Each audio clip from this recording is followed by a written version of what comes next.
how do you as an adult regulate yourself? Because I think this is so important. Like for me, so this will be one, for a conscious teacher, for a conscious teacher, know how to regulate yourself.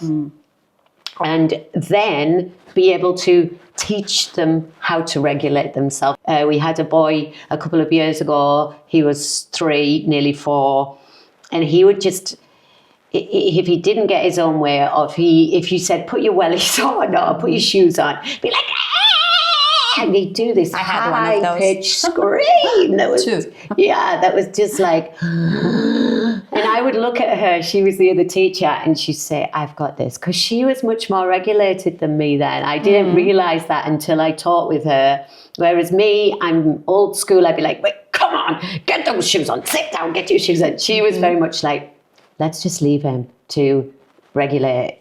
And so he would be there screaming, and I'd be thinking, what?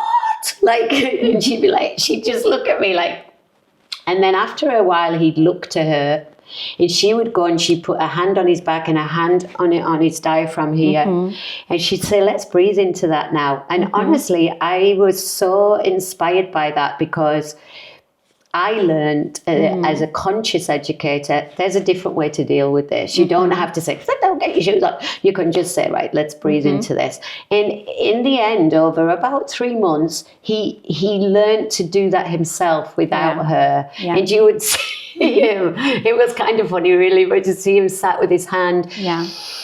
Just breathing in. That's what a conscious educator does, looks for new ways. Yeah, I think that children need to know that they are safe, that they can explore various feelings, and the adult that is next to them will contain that. Yeah, the adult won't respond immediately, be anger or be full of fear. So the child still needs to feel that he is supported, he's contained actually. And not to feed that feeling, but actually just to allow it.